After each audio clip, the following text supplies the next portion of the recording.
Ciencia gnóstica, capítulo 3.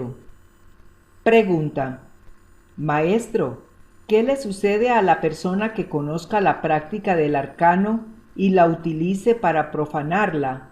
O sea, que practique aquí y allá.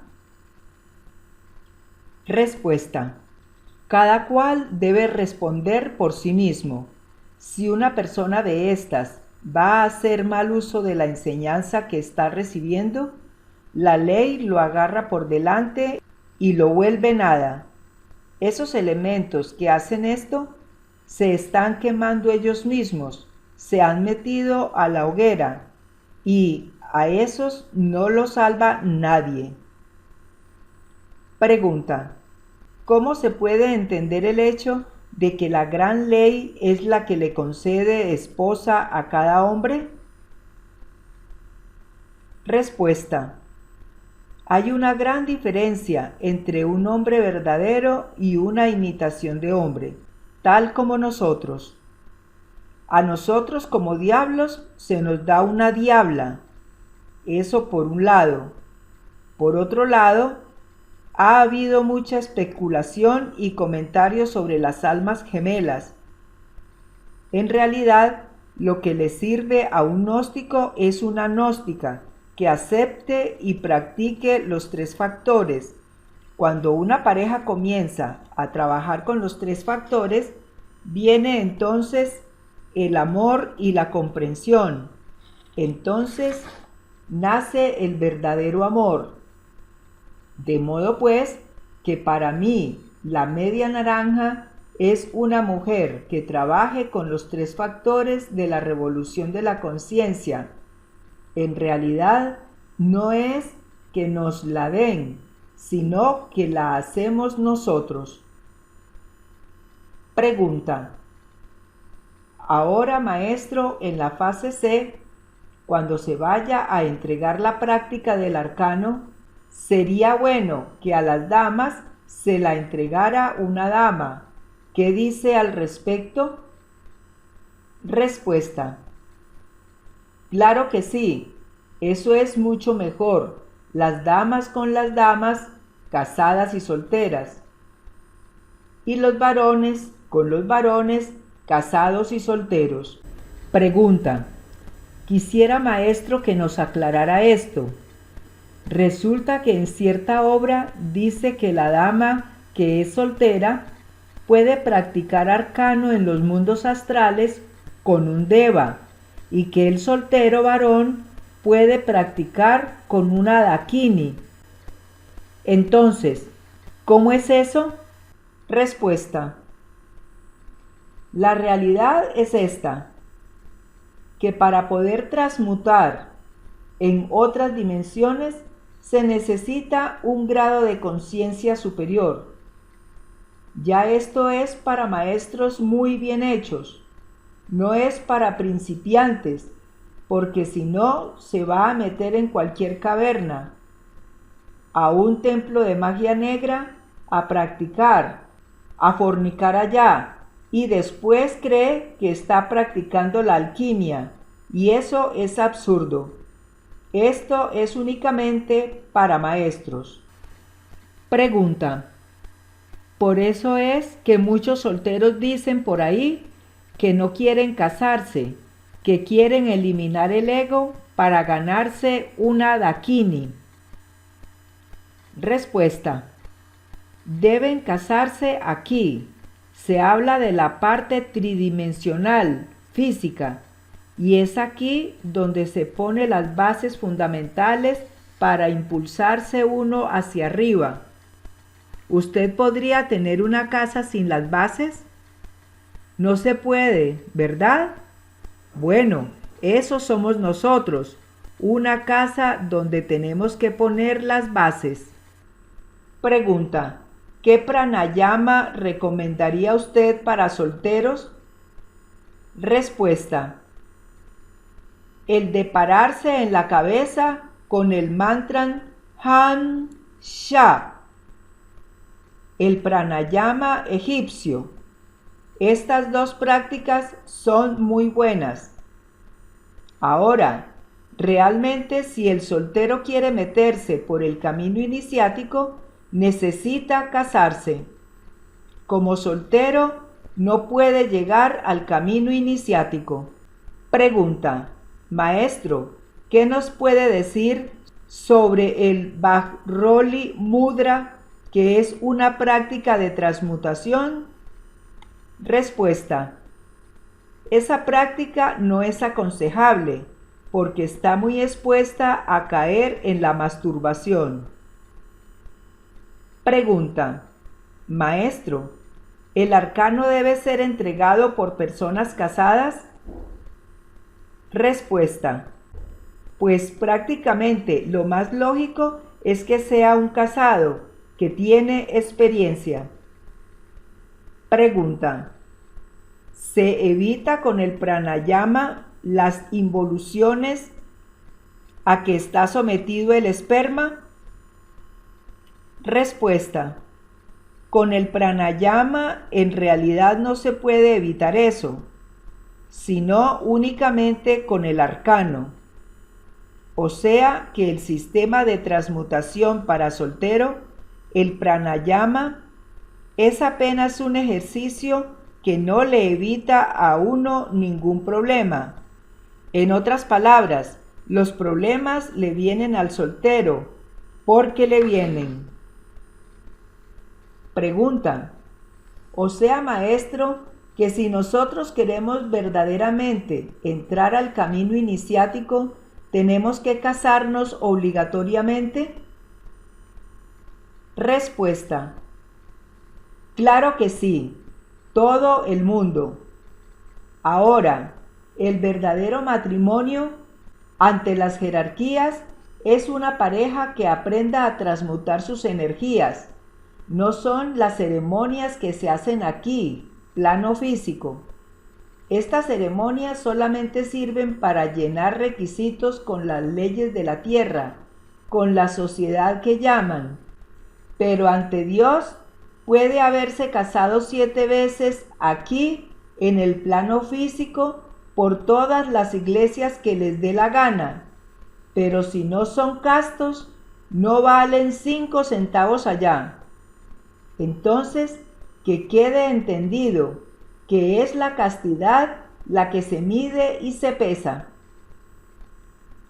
Pregunta: Maestro, ¿pero se debe llenar los requisitos que exige la ley acá en el mundo físico con respecto al matrimonio?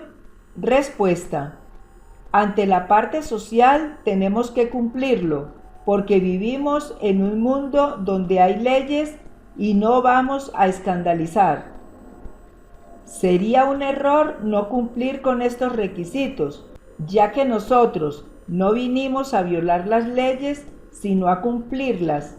Y si queremos cumplir las leyes divinas, debemos empezar por cumplir las físicas.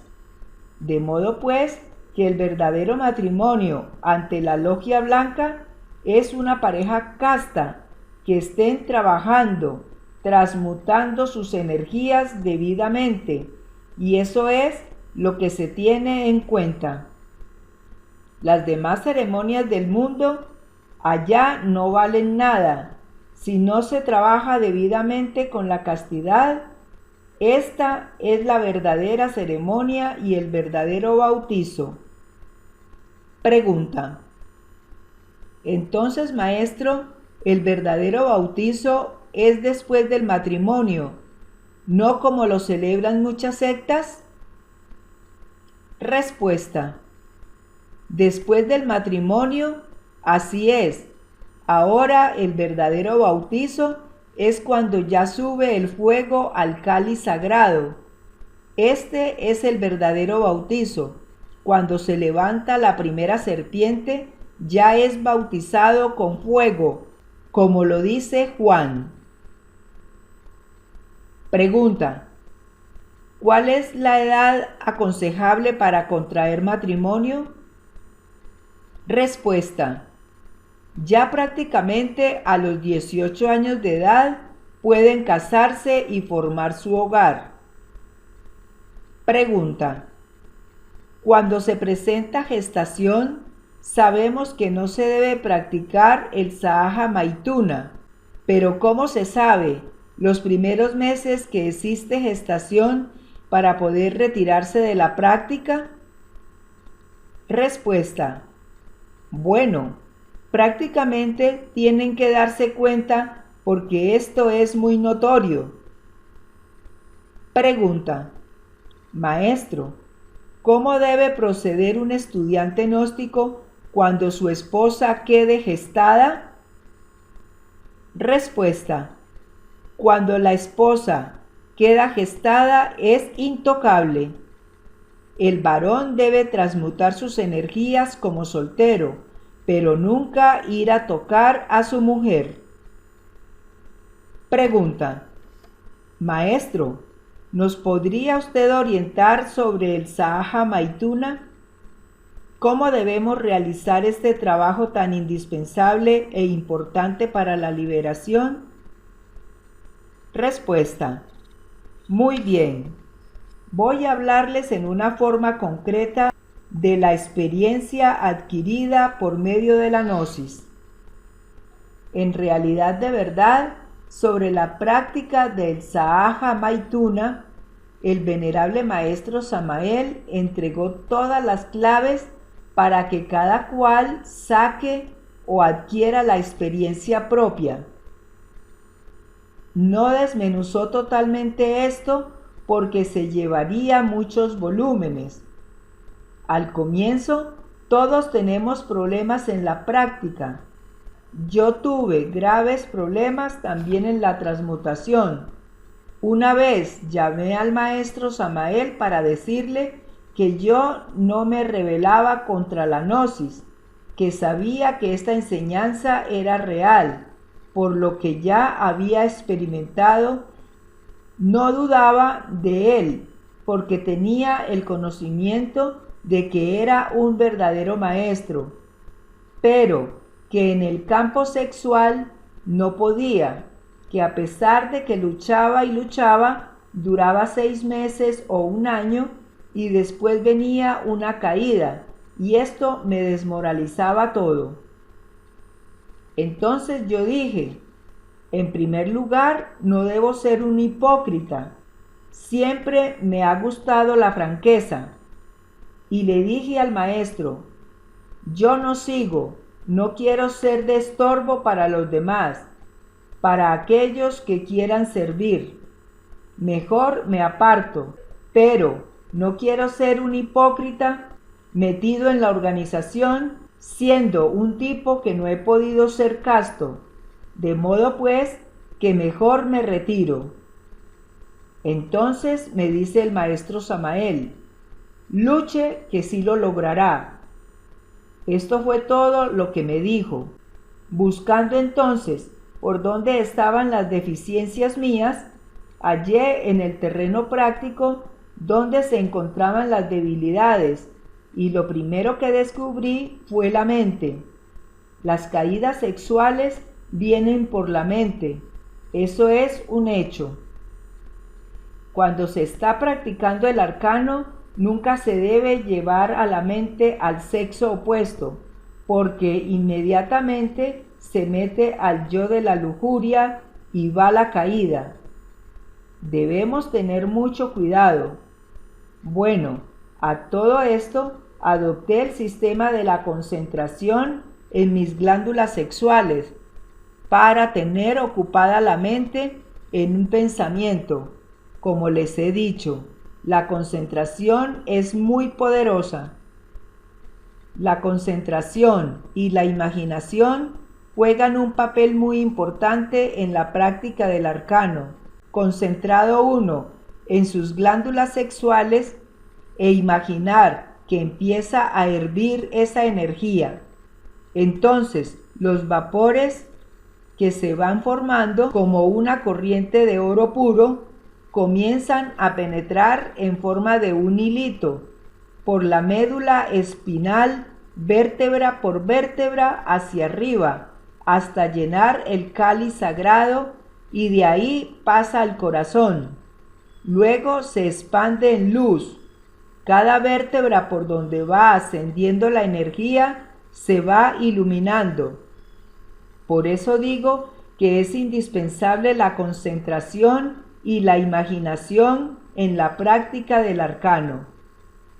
Ahora bien, antes de comenzar el trabajo, primeramente debemos hacer una oración y una petición a la Madre Divina para que ella conduzca esas energías hacia arriba y le dé fuerza a uno para no caer.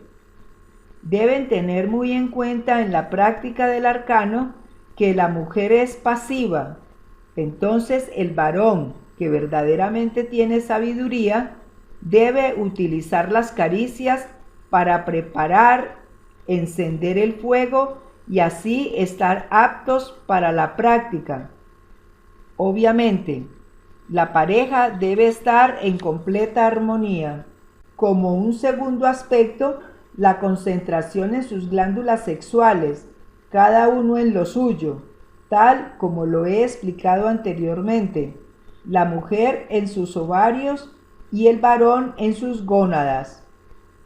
Como tercero, la imaginación y a la vez pronunciando los mantras que el maestro Samael da en sus libros como el Kandil, Bandil o el I-A-O, o sea, los mantras de transmutación.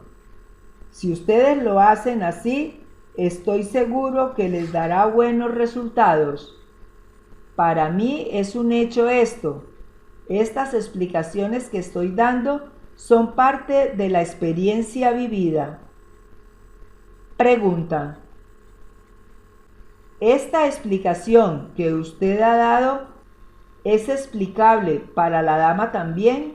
Respuesta: exactamente igual. Ella tiene el mismo trabajo que realizar. Pregunta: maestro, en cuanto a la intensidad de la práctica, ¿qué nos puede usted decir? Respuesta: todo depende de los organismos. Nunca son iguales. Entonces, eso se pesa por la capacidad de cada uno nada más. Pregunta: después de la separación de la pareja, ¿qué se debe hacer, maestro? Respuesta: deben colocarse de cúbito dorsal boca arriba y seguir transmutando la energía largo rato por medio de inhalaciones y exhalaciones hasta imaginar que esa energía haya subido y queden las glándulas totalmente vacías.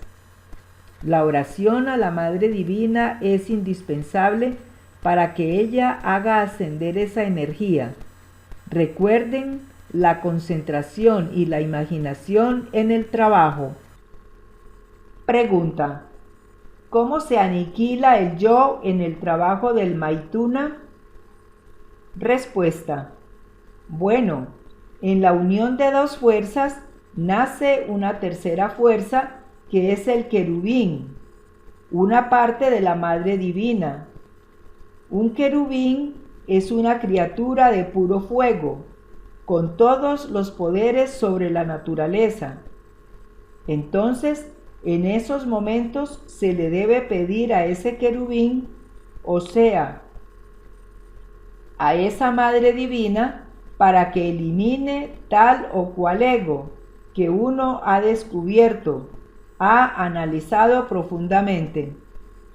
Cuando uno ya lo tiene descubierto totalmente, entonces en esos momentos hay que pedir para que lo eliminen. Esto es un poder terrible, por eso es que el casado que sabe practicar puede ascender rápidamente en la muerte de sí mismo. Pregunta: concretamente, en la práctica, ¿primero se transmuta y después se aniquila?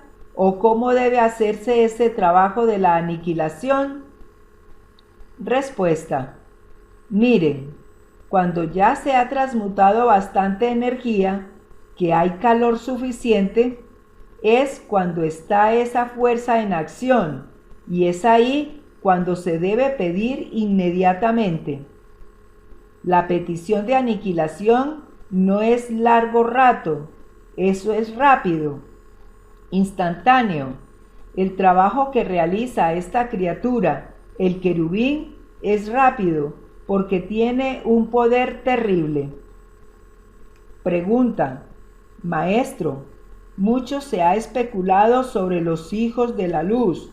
Queremos saber qué son los hijos de la luz y cómo se forman. Respuesta: prácticamente los hijos de luz son maestros que han formado sus cuerpos existenciales del ser, o sea, los cuerpos de oro. Ese es el verdadero hijo de luz. Pregunta: muchos pensaban que la esposa podía engendrar un hijo de la luz. Respuesta: nunca.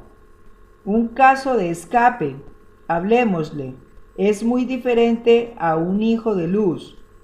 Miremos muy concretamente que en realidad de una pareja puede salir un engendro, sin existir eyaculación, pero no quiere decir que este engendro sea un hijo de la luz, puesto que ese elemento que nace tiene que trabajar con los tres factores, o sea, viene con su yo psicológico.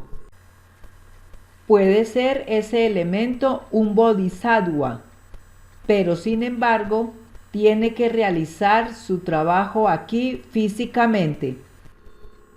Pregunta: ahora, maestro, ¿qué nos puede decir del aborto? Respuesta: gravísimo. Está contra la naturaleza. Eso es gravísimo. Pregunta: maestro, hay damas gnósticas que están casadas, conocen los procedimientos del arcano y están utilizando métodos anticonceptivos como la pastilla, el espiral, etc., para evitar la concepción. ¿Qué dice usted a todo eso? Respuesta: ¿usted me habla de damas gnósticas? Porque con ese hecho puedo calificar que no son gnósticas. Pueden ser damas, pero no gnósticas, porque una gnóstica nunca hace eso. Pregunta: ¿en qué consiste, maestro, la pausa magnética? Respuesta: prácticamente cuando el cuerpo, el organismo no está apto para la práctica, viene como un descanso que necesita el mismo organismo para bien de sí mismo. Pregunta: o sea, que es indispensable la pausa magnética en el arcano. Respuesta: indispensable, y el mismo organismo lo pide. Pregunta: muchos solteros, al darse cuenta de que es indispensable casarse para poder entrar al camino iniciático, pueden contraer matrimonio en forma precipitada. ¿Qué orientación da usted al respecto? Respuesta: les digo que no vayan a casarse con la primera o primero persona que encuentren, porque el matrimonio debe pensarse muy bien, analizarse y meditarse muy seriamente, para no ir a cometer un error que más tarde traiga consecuencias. Se necesita hacerse uno responsable de lo que va a hacer, para no cometer errores por la ligereza. Pregunta: ¿hay ciertas personas que están dentro de las enseñanzas gnósticas? Son casadas, pero tienen inconvenientes con su otra mitad, ya sea este esposo o esposa.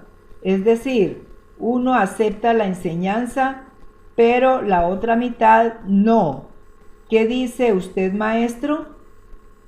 Respuesta: bueno, el maestro Samael habló en plural en el caso de los cónyuges y habló del superesfuerzo. Todos los tropiezos que tengan estos hermanos que se encuentren en estas condiciones deben trascenderlos. Estos superesfuerzos les darán mayores méritos. Si estas personas tienen inconvenientes para asistir a las reuniones, deben hacer sus prácticas en sus hogares muy secretamente, para que no tengan problema en el hogar. Todos estos superesfuerzos son los que compensan. Pregunta: a veces cuando suceden estos problemas de hogar, la mujer quiere dejar a su esposo. ¿Qué nos dice, maestro, usted al respecto? Respuesta: yo no aconsejo que la esposa deje a su esposo ni que el esposo deje a su esposa. Estos son problemas que se pueden superar y definir uno mismo. De modo pues que entre mayor trabajo, mayores méritos. Pregunta: maestro, sobre el trabajo del Sahaja Maituna, ¿solamente debe existir una sola conexión? Respuesta: sí, una cada 24 horas. Cada 24 horas está la energía apta para ser transmutada. Si se hacen dos, la segunda vez ya puede ser peligroso para una caída, porque la energía está débil, no está apta, no está en su madurez y por ello puede venir una caída. Pregunta: ¿a qué hora es mejor la práctica del arcano? Respuesta: en la madrugada. Pregunta: ¿cuándo está apta la mujer para transmutar sus energías? Respuesta: 7 días después de la menstruación ya está apta para transmutar sus energías. Los 7 días deben comenzar a contarse a partir del día que llegó la menstruación. Pregunta: ¿y hasta qué altura podemos practicar? Respuesta: prácticamente hasta el día anterior, o sea, un día antes de venir el menstruo, y dejar pasar después 7 días. Pregunta: ahora, maestro, ¿qué mensaje da usted a la mujer gnóstica para que pueda servir mejor a la causa? Respuesta: bueno, voy a hacer una aclaración muy importante para que las damas gnósticas entiendan que se quiten ese complejo que le hemos formado nosotros mismos, que nos decimos varones, que muy machos. Las damas en realidad tienen las mismas posibilidades del varón, las mismas posibilidades de llegar a su liberación y conocimiento real. De modo pues que se quiten eso de que son negativas, de que son lunares, que el hombre es solar, que es positivo. Es necesario que sepan que tan negativo es el hombre como negativa es la mujer, porque el ego es el mismo. De modo pues que las damas tienen las mismas posibilidades del varón.